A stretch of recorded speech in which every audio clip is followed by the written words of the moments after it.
Hey,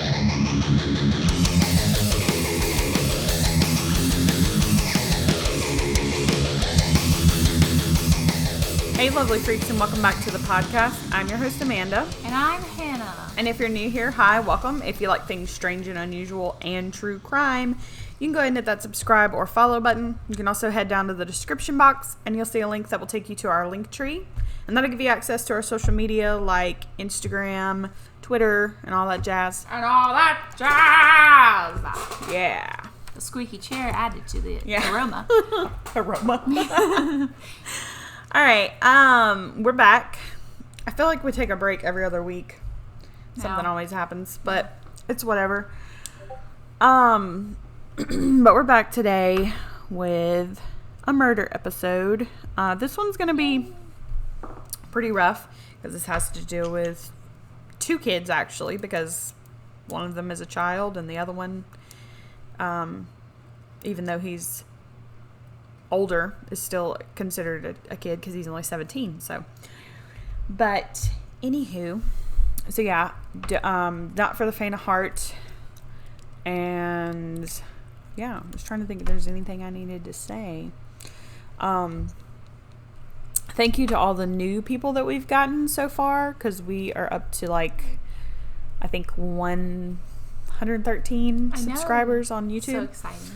And I don't know, I've lost count on other platforms, but YouTube is the one we were trying real hard to pump those numbers up. Hopefully this summer we can sit down and maybe start recording video. It's just really hard right now because we never really know when we're gonna record. It's kind of a spur of the moment type thing. Yeah. So we, video recording is takes a little bit more time, but she won't have school this summer, and I won't be busy with kids doing all kinds of things. So, yeah, hopefully we'll be able to do it then. I hope everybody has a good Easter. It's Easter weekend. This is going to be uploaded on Sunday, which is Easter Sunday, which it's not really a great episode to upload on a Sunday, but, it is what it is. We could have waited till Monday, but I wanted to go ahead and get it out there for you guys this weekend. So, yeah, if you're celebrating Easter, happy Easter. And that's all I can think of. So, ready to get started? Yeah, I'm ready. Okay. I'm ready. Yeah, I'm ready. You sounded like... Yeah, I'm ready. What was his name from... is that Napoleon Dynamite? Mm-hmm. Okay. So, today we're going to talk about Jessica Ridgeway. She was a 10-year-old little girl that was abducted and murdered in Colorado. Now, I'm going to start off talking about her, and then, we'll get into the rest of it. So Jessica was born January 23rd, 2002. She was a bright and bubbly little girl. She had brown hair and glasses.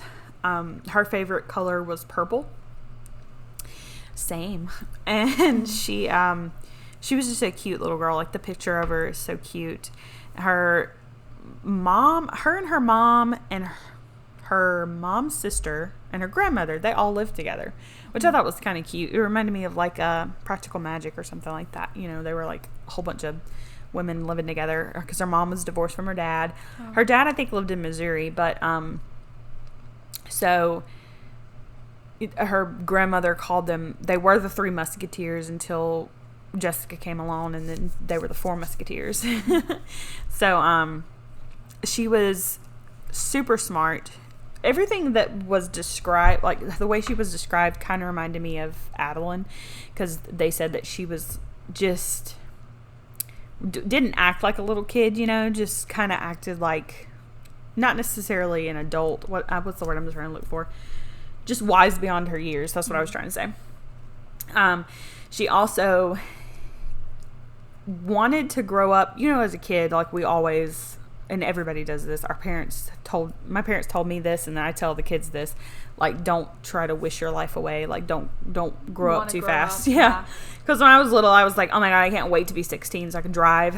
And then, I can't wait to be 21 so I can drink. And then when I became an adult, I was like, okay, yeah, this sucks. I want to go back to... I don't want to be an I want to be anymore. 7 again, running around playing out on the side. Yeah, but Jessica, like all kids, that's what she wanted to do. She wanted to grow up. So she was very self-sufficient. She had her own alarm clock. Her mom would work night shifts, and I can't remember what her mom did, but she worked night shifts, and she would come in the morning, and Jessica would already be up and ready for school because she had a alarm clock. Her mom bought her an alarm clock. She would get herself ready. She'd eat a granola bar, all this stuff. So she was just one of those kids. She was super smart. She also had project. It was like a English project or something that she did, and one of her declarative sentences, she had to like write a declarative, exclamatory sentence, like all these different types of sentences for this project. So one of her declarative sentences was, quote, "Do not play at the park alone." Another sentence she wrote said, quote, "Watch out for strangers." So it was really weird because nobody saw that until after she was abducted, and it was almost like she was foreshadowing, like, she didn't know, obviously, but it was just really eerie that she was like foreshadowing her death because she gets abducted at the park and it is a stranger. So it was really, really weird. I thought that was really crazy.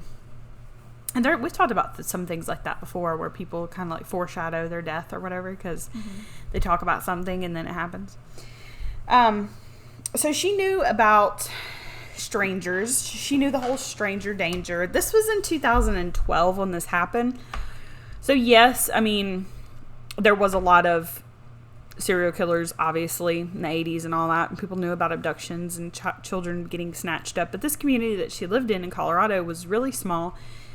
There wasn't a lot of area between the school and her house and the park. And it was just a small community. Lots of kids walked to school by themselves. Because when I first heard this case, I was like, why was she walking to school by herself? Yeah. And we'll get into that. But also, this feels weird because this case, this is the first time I've heard of a case where the girl is younger than me. Because she was born in 2002, so I was 12 when she got abducted. 10? Right? She was 2012, yeah. Feels weird.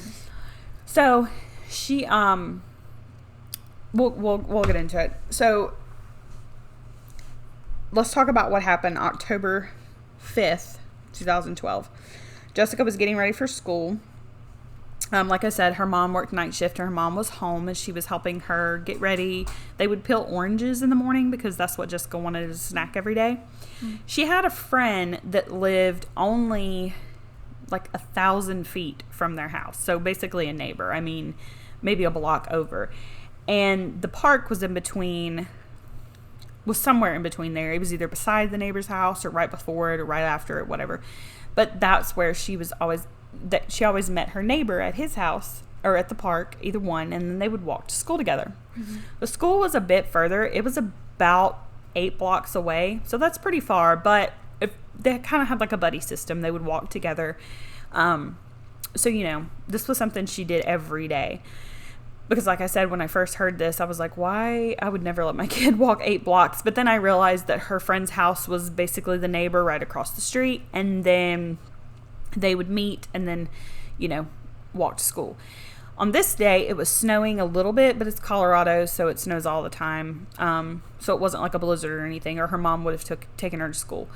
But the dad of the friend, they were waiting at their house, and they said, the dad was like, well, when she gets here, I'll just drive y'all to school because it's kind of snowing, that way you don't have to walk. So Jessica was getting ready. She also, I forgot to mention this. I don't know why I forgot, but she wanted to be a cheerleader.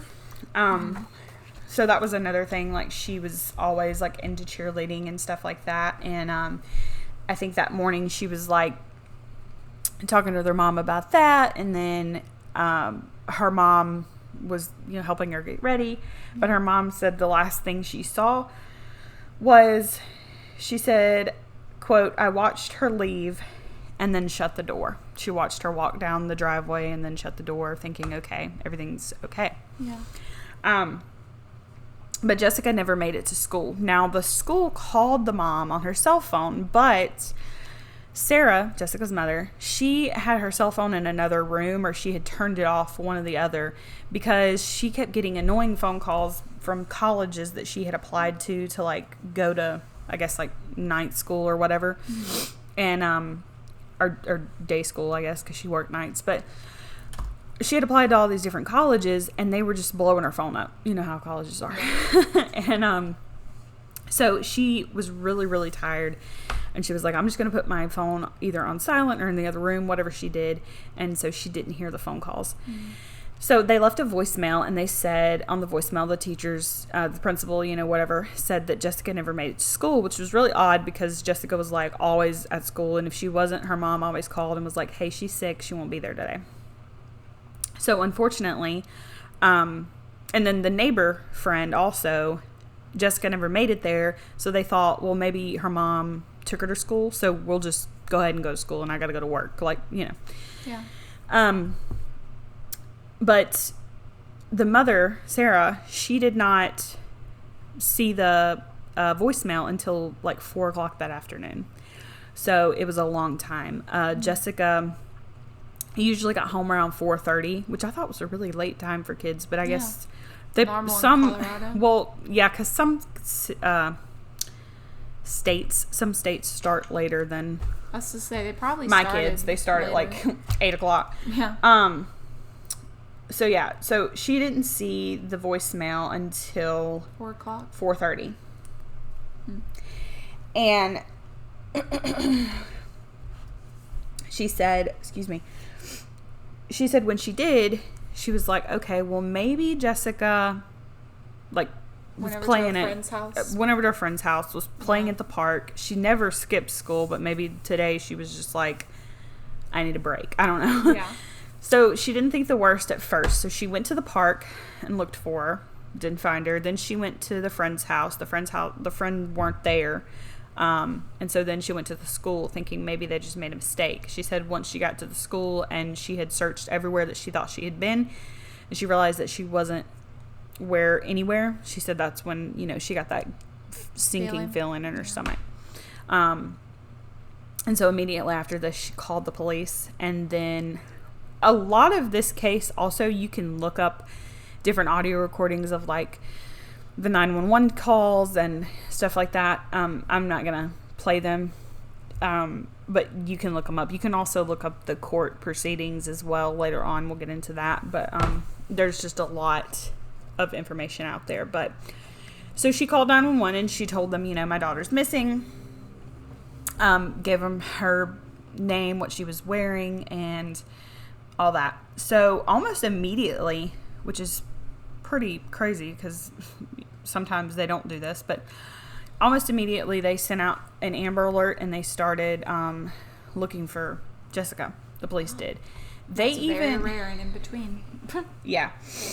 So the whole town was looking for her, and even the next day they had the FBI out there, the county sheriff, the local, town, everybody that they could use. They had them out there, trying to find her. Flyers were sent out with her picture on them. They even had press conferences where they were describing what the FBI agents thought the person that abducted her might have looked like, or, because it was the BAU. So the BAU was out there giving them what they thought a person in this area would be. Mm-hmm. They thought that it would be an adult male. Unfortunately, that's not correct, and we'll get into that. So on October 7th, 2 days later, they kind of got a break in the case because they found her backpack. It was 6 miles away from her home in a subdivision. In the backpack, they found her clothes, glasses, and something else I can't remember, but her clothes were soaked in urine, her own urine. So that was her mom said at first that she kind of had this feeling maybe since there was a backpack, maybe that means she's still alive. But then when they found the clothes soaked in urine, it was kind of something serious happened for her to, urinate herself. Mm-hmm. So the police were not very hopeful after this because they knew that something bad had to have happened. Yeah. In the beginning, obviously, they were looking at the mother, they were looking at the father, like they always do, but they were ruled out almost immediately. Her mom said that they found the backpack, the fact that they found it 6 miles away kind of worried her too, because she was like, well, maybe, could she be in a different state? Could she already be like in Mexico or something? Is this sex trafficking? Something like that. So they did have units that dealt with sex trafficking and things like that on the case as well. However, 6 days after her disappearance, on October 11th, the police found what was only a torso of a body about 7 miles from Jessica's house, and then it was confirmed that it was her. Also on the body, there was a cross that was inserted into her vagina. So this was like a pretty big thing for the community. Not only was this an abduction, this wasn't just some abduction of a kid that was just, raped and sexually assaulted and then thrown out. This was also like a dismemberment type of thing, because they only found a torso. So this rocked the community. At Jessica's funeral, about 2,000 people showed up. Wow. Which is a lot. And that's like all the people that were looking for her as well. Usually parents would let their kids like walk to school, like I said, but after this they completely stopped that. I mean, parents were like walking their kids inside the school, which totally understandable. I don't think I would let my kids, like, we had one time, I remember this was like last year, we had 4 kids go missing in our area. They were teenagers though, and they found them later that night. They actually were trying to run away, but when it happened, my son knew some of the kids because he went to school with them, and I was like, yeah, you aren't going anywhere. Like, they found like their cell phone out in the woods somewhere, so my mind automatically went to like sex trafficking. Like, there was a van that pulled up, stuffed them in, and they're gone. Fortunately though, they were just running away and being teenagers, but my kids, I wouldn't even let them go outside. I was like, no, you're not riding your bike today. I couldn't imagine. I would literally protect my child. Like, if I heard that, I would lock the doors. They'd be never going outside ever again. And my best friend, I call him my brother, but he's my best friend. He was on the police force at that time, so I was like, you need to let me know everything that's going on. So the police showed the cross that they found. They showed it on TV. They did not say where the cross was found. They just said it was near the body. They didn't say anything about, where it was, because they wanted, if there was somebody that knew about the case, or if they found the killer, then they would know. They would be the only ones that would know this was inside of her. So fortunately, there was, on October 19th, a woman called the police and said that cross looked really familiar. She remembers her 17-year-old neighbor, Austin Sigg, wearing it. Austin gave his DNA willingly. He gave a sample. They came to his house, and he told them, like, yeah, I'll give you a DNA sample, no big deal. But I was asleep all day at home, so I don't know anything about this. Like, the day of the murder, he said he was asleep all day. 4 days later, though, a 911 call was made to the police, and it was the mother of Austin. And her son, she said that her son wanted to turn himself in, and he confessed to her that he killed Jessica Ridgeway. Now, this 911 call is 17 minutes long, so obviously you can go look it up. I wasn't going to play it on here, but I want to talk a little bit about it, because it's 17 minutes long. It's her mother talking to the police? His mother. His mother? Mm-hmm. So she calls the police, and she's like, hey, my name's, I don't even remember her name, but she told him her name, and she said, my son, Austin Sigg, told me that he is responsible for killing that little girl that we've seen on TV, Jessica Ridgeway. Yeah. And so the operator's like asking her all these questions, which I know she's trying to keep her on the phone, but 17 minutes long. It takes the police 17 minutes to get there, which seems like a long time to me. And she talks to the mom, she talks to Austin, and the whole time she's like, well, can you tell me how you're feeling right now? Like, and I get that she's trying to, like, keep the situation calm, but you can tell on the 911 call that, like, the mom's getting irritated. She even says at one point, like, where is the police? Like, I need the police to get here. 17 minutes is a long time. Especially when you know that, like, this is a serious murder because you only found the torso of this little girl. Even on the 911 call, she gets on the phone with Austin and she says, because I believe the mom said some of her body parts are in my house. I don't know where, but they're in my house. And that's so creepy. he tells the 911 operator that the body parts are in a crawl space somewhere. And then he also tells her, like, she's like, do you have any weapons in the house? And he's like, no. Or he said, yes, we do have weapons in the house, but I'll be, sitting here. I'll be waiting with my mom. I'm totally, ready to complying with everything. So anyways, the mom, towards the end of the 911 call, at first I think she's kind of in shock. But towards the end of it, she does start, like, falling apart, crying and being like, I need the police to get here soon. And the 911 operator, bless her heart, she's like, I understand they have to keep you on the phone until the police get there. And she did a really good job, I will say, of asking lots of questions to make sure that if he recanted his, what, like, decision. If he was like, yeah, I didn't really kill her or whatever, that they would have the 911 call. Yeah, enough evidence. So anyways, the police finally get there and they take him into custody. Oh, he also said in the phone, in the 911 call, that he was responsible for an attack at a lake. So what that was a couple of months before, I think it was like 4 months before this, he actually attacked a woman. He had a chloroform rag and she was jogging at the lake, at the local lake where they were at. And he attacked her and tried to, like, knock her out with the chloroform rag, but she fought him off. And so she didn't get a look at him, though. And I think there was some evidence on her or something like that, some DNA evidence, and they did get it, but they didn't have anything to match it with because he's not in the system. Yeah. But, he explained that he did do that. Austin was interviewed for 6 hours when they got him back to the police station. So he also said that he was obsessed with death, autopsies. He was actually in college.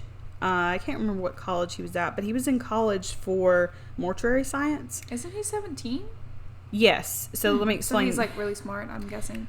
No, but let me explain. So he dropped out of school in 11th grade, got his GED, and then went to college, like, a little bit later after that. I was 17 when I started college because I was young, so you did? Mm-hmm. Didn't know that. Well, college started, and then my birthday was on August 30th, so yeah. Okay, I got you. So I did graduate when I was 17. I was thinking you were, like, a genius or something. No, not quite. Yeah. Anyways, so yeah, he was, like, obsessed with that. He was obsessed with anatomy, like body parts and kinda things like Jeffrey that. Dahmer. Yeah, and he wanted to be a funeral director. Oh, no. Okay. Well, yeah, obviously. Serial killer? Serial killer? Was that his goal in life? Sounds like it. Obviously, but no, he wanted to do, like, autopsies and things like that. That's what I'm looking for. So on the morning that Jessica, and now we're going to talk about what happened. So on the morning that Jessica was abducted, Austin was waiting on one side of the street and she was walking on the other. He said that she had, he had a Jeep, a Grand Jeep Cherokee. Mm-hmm. He said, geez, that she said. Yeah, she had a snowball in her hand and she was, like, playing with the snow. And right as she crossed the street, he snatched her up. He threw her into the back of his Jeep. He zip tied her hands and feet and kept telling her everything was going to be okay. even though he knew that it wasn't. Like, he even told the police, he was like, I knew as soon as I got her in the car, like, she was dead. And, like, he wasn't going to let her go. And he had no hesitation about it. And also, she kept asking, like, for some reason, he said she kept asking, do you know my mother? Or do you know my mommy? And he was like, no. And she's like, am I going to see my mommy again? Like, all this stuff. And he said yes, but obviously we knew that was a lie. Yeah. He then took her to his house. His mom was not there. He made her change clothes. He made her put on a white t-shirt and black shorts. And then he took her clothes and put them in a bag. And that's the bag that he was going to leave, you know, at the other subdivision. And he was going to do this to try to throw the police off of his trail. I was going to say, why is he leaving evidence? Yeah. He also was really obsessed with, like, crime stuff, like FBI stuff. And he would check out books at the library about different crimes and, like, situations of how to get out of crimes and stuff like that. So, yeah. He then turned on some cartoons. He said they watched them together. He then cut her hair. I'm not quite sure why he did that, but after he cut her hair, he sexually assaulted her. And there's other things that he did, but we know, like, I'm not going to put in details. Yeah. I mean, the autopsy report did reveal that she did have bruises inside, you know, of her body and her hymen and stuff like that. So we do know that he probably did rape her and definitely sexually assaulted her. He then came up behind her while she was sitting on the couch or standing or whatever, and he tried to strangle her with zip ties. He said that wasn't working and it wasn't strong enough, so then he took the zip ties off and then he started strangling her with his bare hands. He strangled her until she stopped breathing, but he said that she was still twitching. So he took her to the bathtub, ran really hot water, like scalding hot water, and then put her in it face down. And then she passed away. After this is when he decided that he would dismember her. Some parts he actually, like, flushed down the toilet, like fingers and things like that. And then some, he also opened her up and took all of her organs out. And he said while he was doing this, he was, like, kind of examining them, like Interested in them? meticulously taking them out of her. Yeah, really weird. Some of the organs he flushed down the toilet, and some of them he still had. Okay, that's odd. Yeah, I didn't get that part either. I guess the evidence, but didn't he? I guess he's gonna dispose of the evidence another way. Obviously. Yeah, I guess. He initially left the torso where it was to throw police off the trail. As well. So, like, the torso was 7 miles from where she was, and then the backpack was 6 miles another way. So he said he did that on purpose because he wanted to make it look like, you know, I don't know, whatever. He said that he didn't, he put the cross in there because he said that he wanted to make it seem like it was like a religious sacrifice type thing. Because at first that's what I was thinking. I was thinking cult. And maybe that's why he did dismember the body. And I think the reason he put it so far away is because the mother thought, oh, this is like is this in another state? I mean, yeah, in another state. And that's probably why he was trying to make the police think, oh, they're going to another state, or this is a, what is it called? Trafficking, yeah. Yeah, and that's what she thought. No, that's kind of what the police thought at first. So, during the interview, though, he was just really callous and cold. Some of the psychologists that did, you know, interview him later said that at no point did he ever... If the woman would not have identified the cross, that was his downfall. If he wouldn't have put the cross in there, then there's no way they would have figured out it was him. Because even days leading up to it, and we're going to talk about Austin and why he is probably the way he is. But even the days leading up to it, like, there was no indication of anything going on. You know, he was just acting normal. Until they took the DNA sample. And then his classmates, like, at college said that one of them even said that he asked, like, what does it feel like when you're having a panic attack or something like that? And so he started to get really worried. Not about Jessica, obviously, only Just about his own self. Yeah. God. Yeah. So one of the reasons why he never...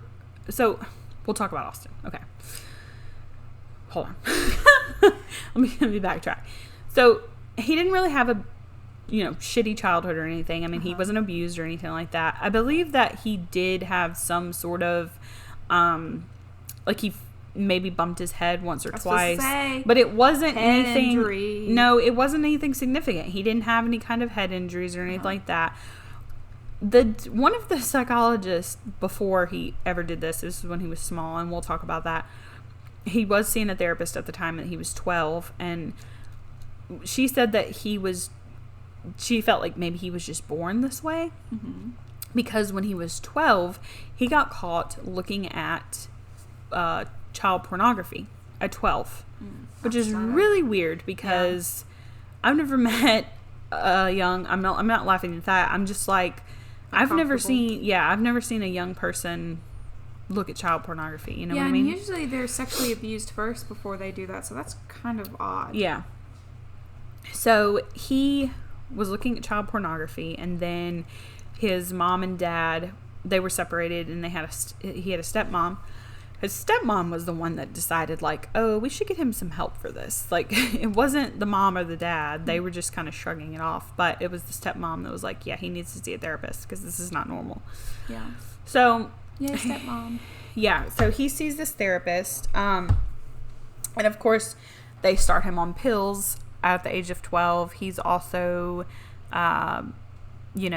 diagnosed with addiction to pornography, and he has anxiety. So he's taking this medication pretty much his whole life, and it doesn't really help because later on they find out from his search history on his computer, for years he's been watching, it was child pornography, then it went from that to a BDSM, then it went from that to I don't even know the websites you find this stuff on, but it's like people that are getting raped, tortured. It's gotta be the dark web. Obviously.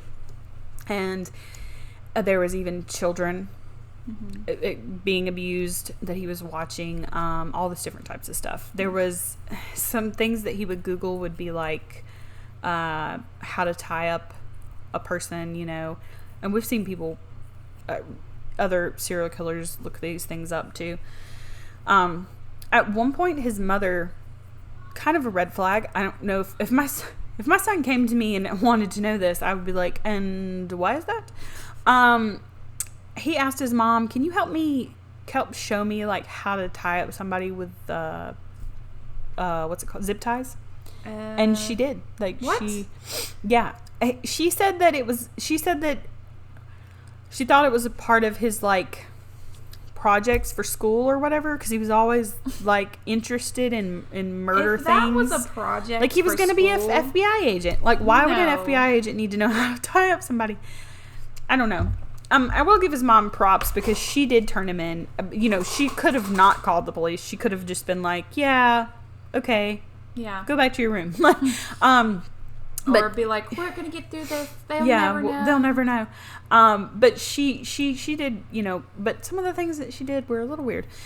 So yeah, she did that, and I thought that was odd. I was like, well, I would be a red flag. And also the fact that, did she not see like all the news, and she didn't think for a second like, hey, my son is kind of weird. Maybe I should see if the police want to talk to him. I mean, because they interviewed. She didn't question him about it. He just came to her and told her. Yeah, he came to her. Huh. And maybe she wasn't watching the news. I don't know. Because of the DNA.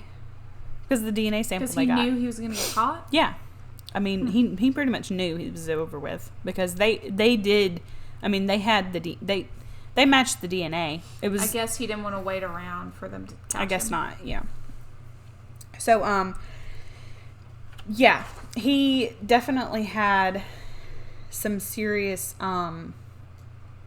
issues with pornography, and I think that's pretty much where it stemmed from, because I mean, if you're starting to watch that stuff at a young age.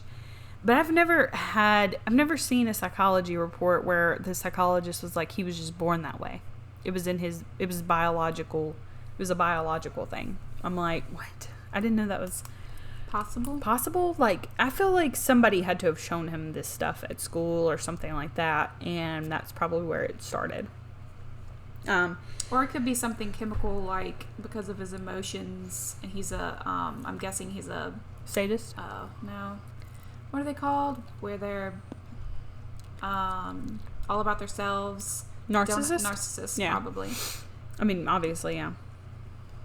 So, they also talked, the news people, they talked to his classmates from high school, and a lot of them were like, I didn't see this happening at all. He wasn't the weird kid. Mm-hmm. He was just kind of shy. He had friends, but most of them were girls, so that's kind of a red flag after the fact. Not a red flag now, for anybody else, but they were like thinking back on it. Yeah. He did only have girls that were friends. But a lot of them said, like, he was, like, the sweet guy in class. Like, if you were walking down the hallway by yourself, he'd come up to you and be like, hey, you need a friend to walk with? And he would walk with you.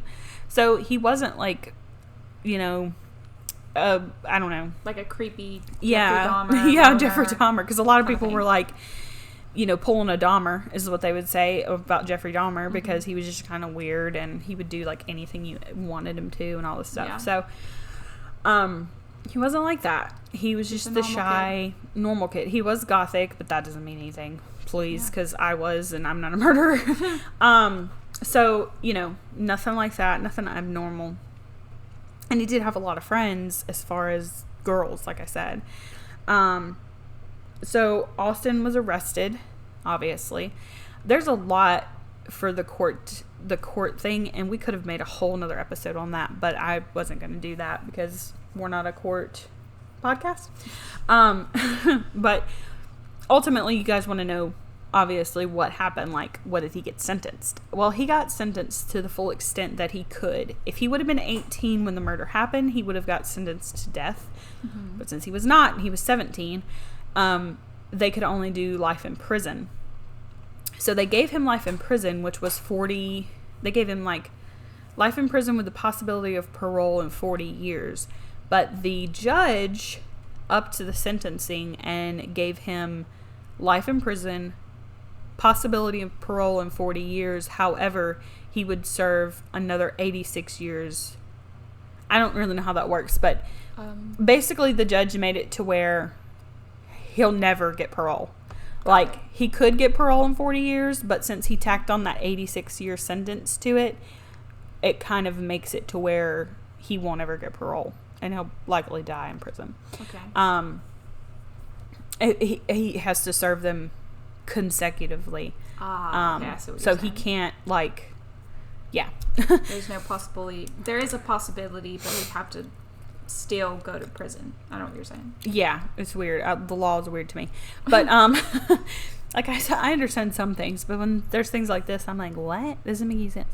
So anywho, yeah, he's going to be in there till the day he dies. Now, we don't know what prison he's in currently because for his protection and his parents' protection, he was moved to an undisclosed location after about a year of being in prison. But also probably because he probably got, I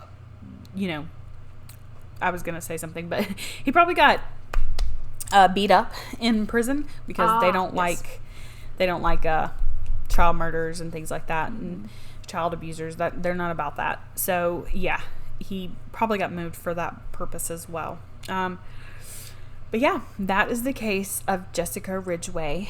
I listened to her family's impact statements as well, and they were so sad. There was one of her great grandmothers that didn't really get to spend a lot of time with her because she lived so far away, and she just said, like, I'll never be able to really spend the time that I wanted to with her. Because I didn't get to see her as much, and it's just sad. I can't imagine what she was going through in those last final moments of her life. And also, I will say that I thought this case, like, for some reason when I was reading about it, I was like, oh my gosh, I bet she was still alive whenever, he was dismembering her and things like that, but she wasn't. She did not die fast, though, unfortunately. I mean, he strangled her to death, so that's not... It's just sad. Like, I don't know. It made me think about my own daughter. Yeah, like, I can't imagine.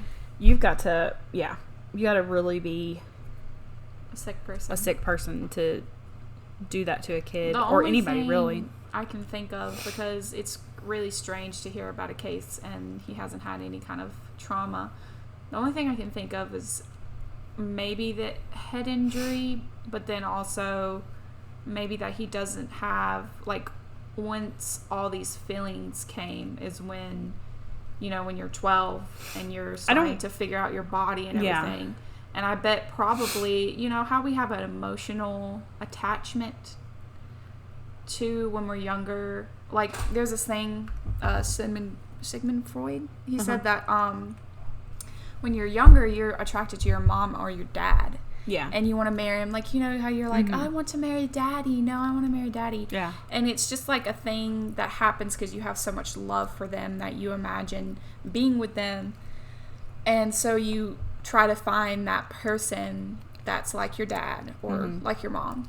Well, if he doesn't have emotional attachments to his mom or anyone, he could be trying to, like, have a sexual arousement and be like, well, how we are, like, attracted to people that look similar, or emotion. If he doesn't have any emotion and he's just like, well, this isn't helping, then he'll go to extreme measures. Well, that's what, I mean, he probably started off watching, like, regular porn and then maybe like, stumbled across this. Yeah, this is not really while aroused, and then he was still aroused, and he probably was like, oh, look at that.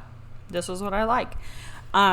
Which and then obviously, when you have no guilt or emotion, then it just gets worse. It's not like a part of us that maybe have that and it's like, oh, well, I can't look at it like that. That's bad.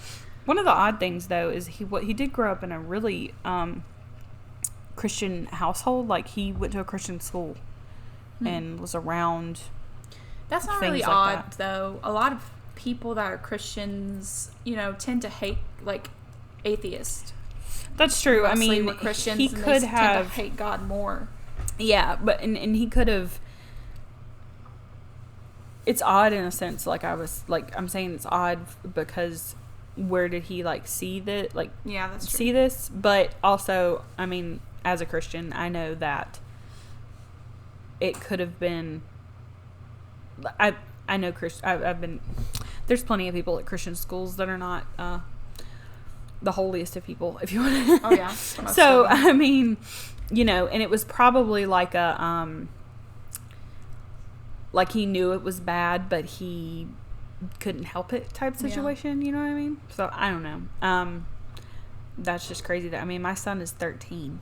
If I ever found something like that on his computer or phone, I'd be like, holy shit. Yeah. I don't know. I don't know if the therapist he went to when he was younger was really the best. Yeah. I mean, if I found my kid looking at underage porn, I would have to take him to a therapist, and then I would tell the therapist, I'd be like, hey, I need some medicine that will stop his sexual arousal. Or something, yeah. That would have to be it. I'd be like, I have to give it to him. Like, I know he's probably not going to grow out of it. Yeah. So I need that. That would just be something I'd have to do. Well, it also makes me think. It also makes me wonder which this debate, this has been around for years, if someone is born, like, when someone's born, you're automatically born with, like, evil tendencies, pedophilia, evil, even, like.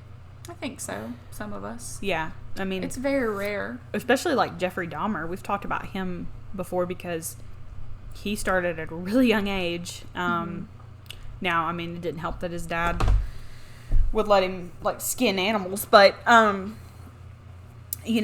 kids in the South, they kill animals at a young age. And they don't ever want to turn into a murderer. So it's like something within them. I think something chemical in their brains. Yeah.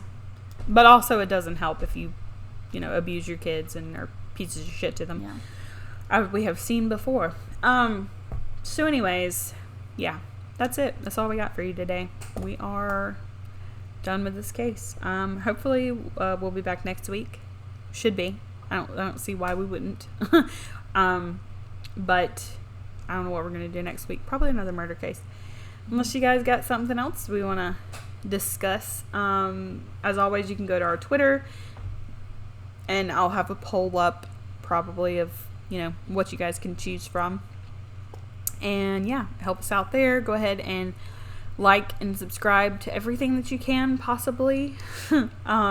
Leave us a review on Apple iTunes because that really helps out as well. And yeah, I guess we will see you guys next time. Bye.